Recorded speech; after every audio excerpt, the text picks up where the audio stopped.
Hey guys, this is Soban and welcome to the fifth lecture on DSP, and in this lecture we will be discussing some more of the basic operations of signals and systems, and by the time we are done with them we will also be discussing the concept of impulse response. So as discussed in the previous lectures, we have discussed many operations, and in this lecture we will be discussing the operations of shifting, scaling and reflection. And in the scaling we will be also discussing amplitude scaling and index scaling. Hey guys, this is Soban and welcome to the fifth lecture on DSP, and in this lecture we will be discussing some more of the basic operations of signals and systems, and by the time we are done with them we will also be discussing the concept of impulse response. So as discussed in the previous lectures, we have discussed many operations, and in this lecture we will be discussing the operations of shifting, scaling and reflection. And in the scaling we will be also discussing amplitude scaling and index scaling. Alright, so shifting. Basically what a shift operation does, it moves our signal on the time domain by a specific unit of time. By the name it sounds like it will shift our original signal to either the right side or to the left side. For example, if we were to have an input signal x of n, let's say -2, 0, 1, 3, let's say -3, -3, 2, -1 and 3, and this is our 0 index over here. From here we have 1, 2, 3. On the left side we would have -1, -2, and at -3 our value will be -2. Alright, so if this input signal would have to be passed through a system of, let's just say, x of n plus 2, so this input signal would be shifted to the left hand side of its original position. Why to the left hand side? Because if we were to put n plus 2 is equal to 0, it would give us the index value n is equal to -2, and we would have to add -2 to each and every index position of our input signal. So if we were to add -2 to the indexes of our original signal, let's just say we add -2, so it gives -5, -4, -3, -2, -1, 0 and 1. Okay, so that is when our system was of this input signal xn passed through a system x of n plus 2, and it would give us an output y of n that is equal to x of n plus 2, and in that value x of n plus 2 would have a shifted version of the original signal to the left hand side. If we were to plot our original signal, it would be of this graph, and -3, -2, -1, 0, 1, 2 and 3. Okay, at 0 we have -3, at 1 we have 2, let's just say 2 is over here, and at 2 we have -1, and at 3 we have 3, and -1 we've got 1, -2 we have 0, and at -3 we've got -2. Alright, so -2 at -3, -2, -1, 0, 1, 2, 3. We have the value here -1, this is 3, this is 2, this is 1, and this is 0. Okay, so after this input signal, this is our input original signal, when this input signal passes through a system x of n plus 2, it will yield the output in a shifted version, and that would be that our indexes would have been shifted to the left hand side by a value 2. So the value of -2 at the index -3 would now be represented at the index of -5. So we have -5, -4, -3, -2, -1, 0, 1. -5, -4, -3, -2, +1, 0 and 1. So at -5 we would have -2, minus 2. At minus 4 we would have 0. Let's just draw this again so that we can compare both of our signals and see the shifted version with a clear perspective. This is minus 3, minus 2, minus 1, 0, 1, and minus 4, minus 5. Alright, at minus 5 we have the amplitude minus 2. At minus 4 we have 0. Then there is 1. We have minus 3, 2, minus 1, and at 3 we have the value 3. Minus 5, minus 4, minus 3, minus 2, minus 1, 0, 1.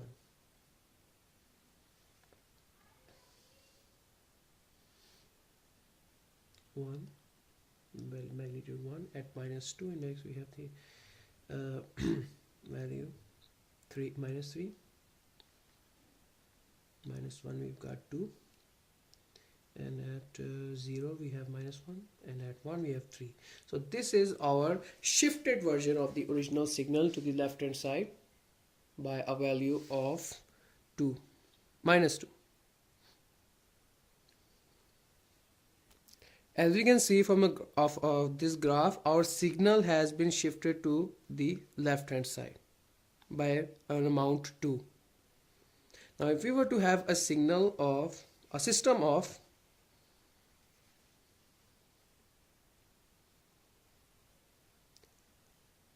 x of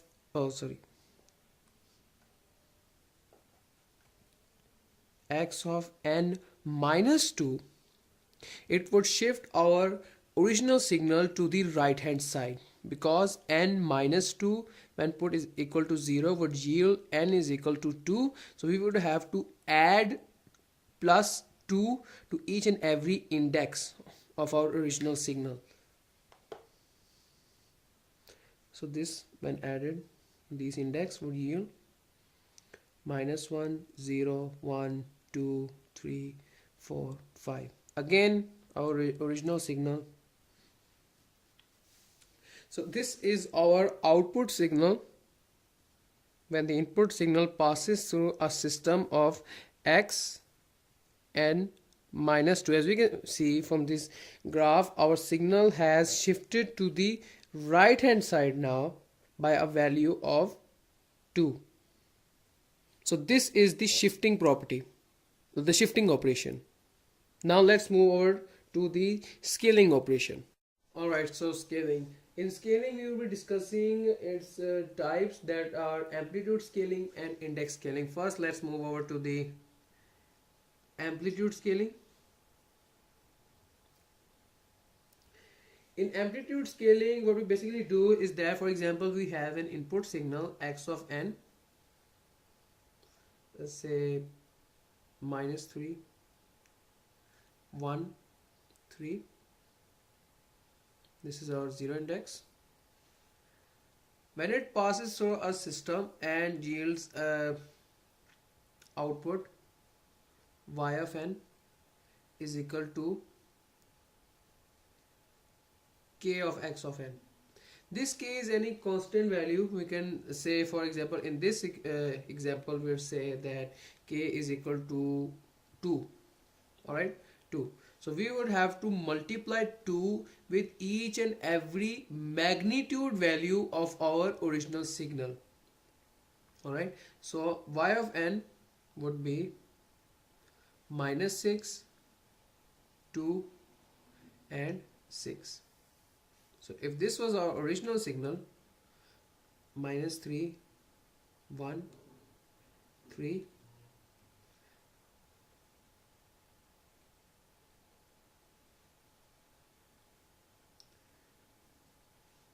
the output would be, this is at 0 index, 2, 6, minus 6. So our signal has been amplified, and if it was 1 over 2 here, we would have to divide our values with the value of 2. So this was amplitude scaling. Now moving over to index scaling, we would see that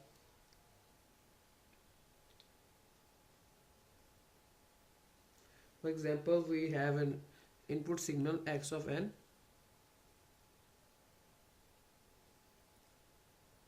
minus 2 1 2.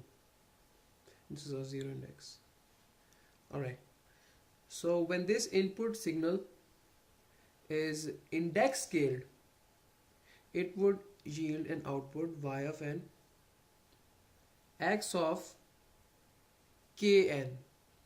Notice that this k in the previous scaling type was outside x of n. Now it is with the variable n in this type, the index scaling.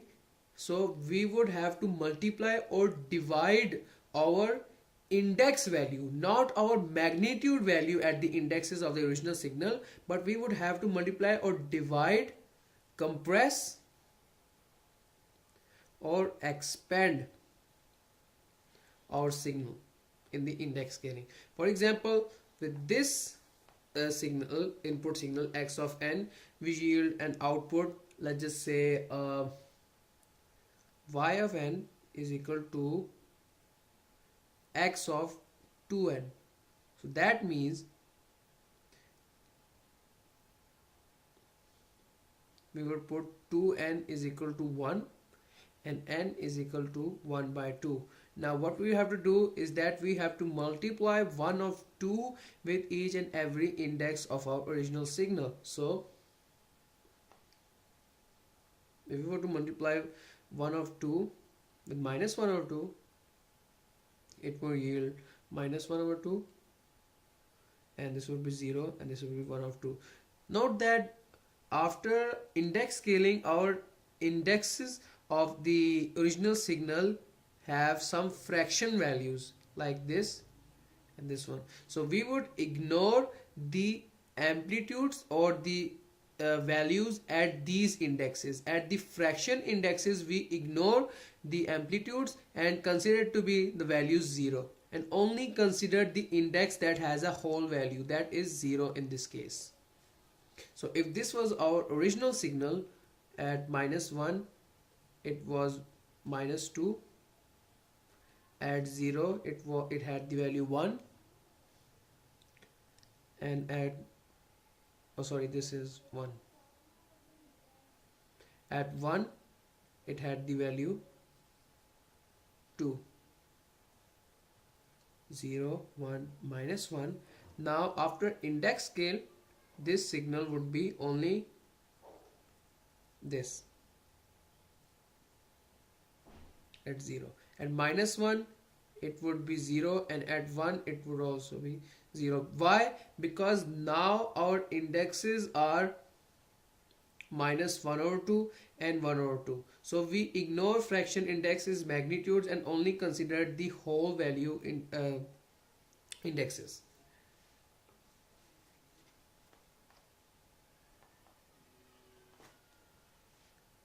Now let's again consider this example and go for the expansion factor. Let's just say we have y of n is equal to x of 1 over 2n. Alright, so in that case we will have 1 over 2 is equal 1 over 2n, sorry, is equal to 1. That would yield n is equal to 2. Now we would multiply 2 with our indexes of the original signal, so this will yield minus 2, 0 and 2. Now again let's plot our original signal at minus 1, 0, 1. At 0 it was 1, at 1 it was 2, and at minus 1 it has the value minus 2. Now after index scale of 1 over 2n, x of 1 over 2n, it would yield at 0 it has the value 1, Now at 2 it would have the value of 2, not at 1. So at the index 1 it would have value 0, but now at the index 2 it would yield a value of 2. And same goes at the left hand side. At minus 1 it would have a value 0, and at minus 2 it would yield a value of minus 2. Minus 1, 0, 1, 2, minus 2. So as you can see, our original signal has been expanded.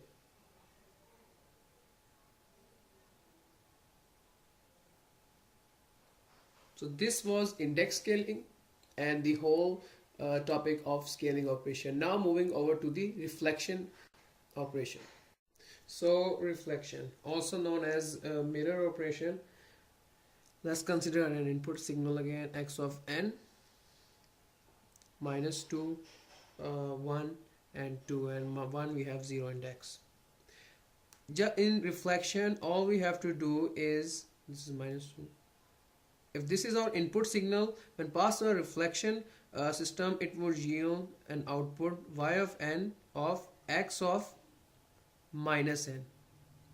So we would have to multiply minus 1 with each and every index of our original signal. This would yield 1, 0, minus 1 when multiplied by 1. So if this was our original signal, 0, 1, 2 and 0, 1, minus 1, this was 0, 2, minus 2, and at 0 we had 1, and this is 2. Now at 1 we had the value minus 2, at 0 we have 0, and at minus 1 we have the amplitude of 2. So this is our reflected signal, the mirror image of our original signal, y of n. This is our x of n. So this is reflection. Now let's solve an example. Let's say we have y of n is equal to x of minus 2n plus 3, and our x of n here is 1, 2, minus 1, 2, 0, 1, 1, 3. As you can see in the example, in the question, we have a shifting operation, also a flipping or reflection or mirror operation, and a scaling operation. So you will have to perform all three of the operation in this question. Alright, let's just start with the shifting operation. This is our 0 index over at the value minus 1. So this is 0, 1, 2, 3, 4, 5, minus 1, minus 2. We'll see there is n plus 3, means n plus 3 is equal to 0, implies that n is equal to minus 3. So we would have to add minus 3 with each and every index of our original signal, and when we add minus 3 it yield minus 5, minus 4, minus 3, minus 2, minus 1, 0, 1, 2. And there is a mirror or a flipping operation here as well. We have to multiply. Here we added minus 3. Now we multiply minus 1. That would be 5, 4, 3, 2, 1, 0, minus 1, minus 2. And now we have to scale it. This is 2n, meaning that 2n is equal to 1, which yield n is equal to 1 over 2. So we would have to divide our indexes with the value of 2. This would be 5 by 2, this would be 2, 3 by 2, 1, 1 by 2, 0, minus 1 by 2, minus 1. So we will have to ignore the values at the fractionalized indexes.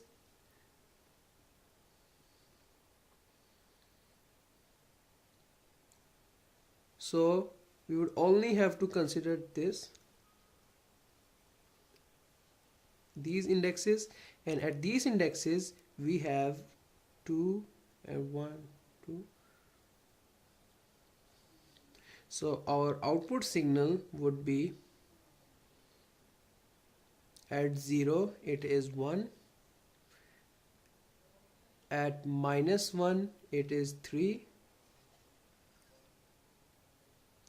at 1 it is 2, and at 2 it is 2. So 0 1 2 -1. Alright, so 2 2 1 3.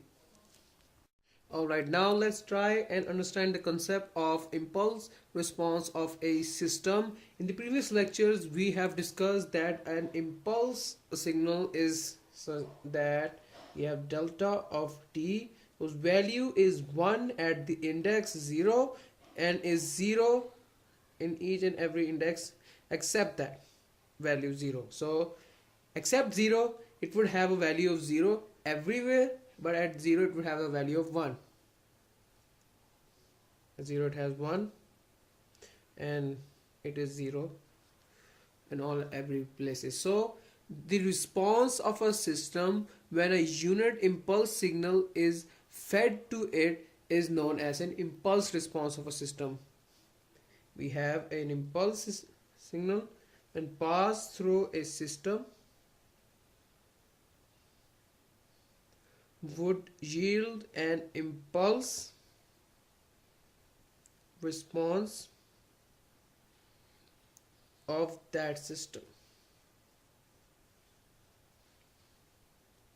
Now let us consider an example. Alright, now we have a example where this is our output signal. Y of n is equal to x of n minus 2, x of n minus 1 plus x of n plus 2. And for this system we have to find out its impulse response. So we would have to calculate the values at each and every time domain. So, and if we would have yield a value of x of 0, that would mean, since this we are finding the impulse response, that would yield delta of 0 that is equal to 1. Alright, now let's put the values. Y of 0 is equal to x of 0 minus 2x of 0 minus 1 plus x of 0 plus 2. This again when simplified yields x of 0 minus 2 of x minus 1 plus x of 2. So in this equation we will consider only the term of x of 0 and would neglect each and every other x of whatever values have been calculated, because x of 0 is equal to 1, and in impulse response we do not know what x of x minus 1 and x of 2 is, so we would just have to neglect those values. So our y of 0 yield value 1. Now y of 1, let's just say that at y of 0 we had 1, so it yielded give us the output 1. Alright, so for y of 1 now you will calculate and put the value of 1 in this equation, would yield x of 1 minus 2x of 1 minus 1, that is 0, plus x of 1 plus 2, that is 3, and that would give us, we would have to neglect this and this. So x of 0 is 1 with a constant factor outside multiplied with it minus 2. So minus 2 multiplied by 1 is equal to minus 2. Then for y of 2 we would have x of 2 minus 2x of 2 minus 1, that is 1, and plus x of 2 plus 2, so that is 4. As we can see, for this value we do not have x of 0 in this equation, so our output is 0. Let's go to the left hand side of the 0. Let's just say minus 1, x of minus 1 minus 2x of minus 1 that is minus 2 plus x of minus 1 plus 2 that yield 1. Again we do not have an x of 0 in this equation, so our output is 0. For x of minus 2 we have x of minus 2 minus 2x of minus 3 plus x of 0. So yes, we have x of 0 in this equation, and it has a constant factor with it that is 1, so our output would be 1. Alright, now when these values are plotted on a graph, it would yield, let's just say we have to write, we had y of 0 is equal to 1, and we had y of 1 is equal to 2, and y of minus 2 is equal to 1, for the sake of remembrance.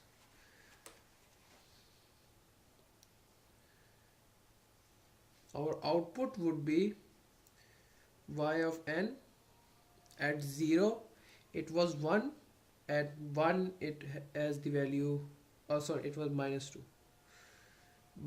2, and at 2 it is 0, at minus 1 it was also 0, and at minus 2 we have 1. This is our 0 index. So at 0 we have 1, at 1 we have minus 2, 2 it is 0, it is 0 over at minus 1, and over at minus. Alright, so this will be what of our output signal will look like. At the index 0 it will have a value 1, 0 index 1, at 1 it would have minus 2, and minus 2 it would have 1, and would be represented in form yn is equal to 1, 0, 1, minus 2, or you can put this 0 or ignore it, that's up to you, but for the sake of argument we just put it there, and this is our 0 index. Now let us consider another system example. Alright, so in this example we have a system yn is equal to 0.5, yn minus 1 plus x of n. So we have a variable y of n on the right hand side and also an input signal. Now since this is an impulse response of a system, we will have a signal. Our input signal will be an impulse signal, so we will write x of n is equal to delta of n. That is our impulse signal, and when this impulse signal passes through our system, it will produce an output that would be the impulse response of that system. So we would denote our output y of n with h of n. H of n is the impulse response of the system, and we should consider it with no initial conditions. Let us write it over here, no initial conditions. Alright, so if I have to put my values, I will say the h of 0 first. I've replaced y of n with h of n, and by putting in the value 0, I would get 0.5 h of 0 minus 1, that is obviously minus 1, plus x of delta of 0.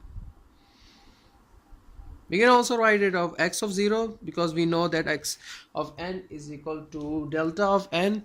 Our input signal is the impulse signal, but for the sake of argument, for the sake of consideration, we will write it as delta 0, because we know that delta 0 is equal to 1, and this whole term is 0, so we'll just write it 0 plus 1, that is equal to 1. H of 0 we have is 1, and for h of 1 we would have 0.5 h of 1 minus 1, that is 0, plus delta of n, that is 1. So we'll neglect this term, and over h of 0, since it is the impulse response, it would be equal to 1, so 1 into 0.5 would result in 0.5. Now we calculate h of 2. Let's just say I'm going to calculate h of 2 over here. So h of 2 will be 0.5 h of 2 minus 1, that is 1, plus delta of 2. So we neglect this term, and h of 1 was 0.5, so we will write it 0.5 into 0.5, that would be equal to 0.25. Alright, so let's just say we have h of 0 equal to 1, h of 1 equal to 0.5. Now we erase this, and then there will be h of 3, that will be 0.5 into h of 3 minus 1, that is 2, plus delta of 3. Neglecting this term, we have h of 2 is 0.25 into 2.5, that is equal to 0.125. Hence we would just keep on putting the values in this h of n till infinity, till we get our satisfactory result. And yeah, that will be all from today's lecture, and see you guys next time. Thank you.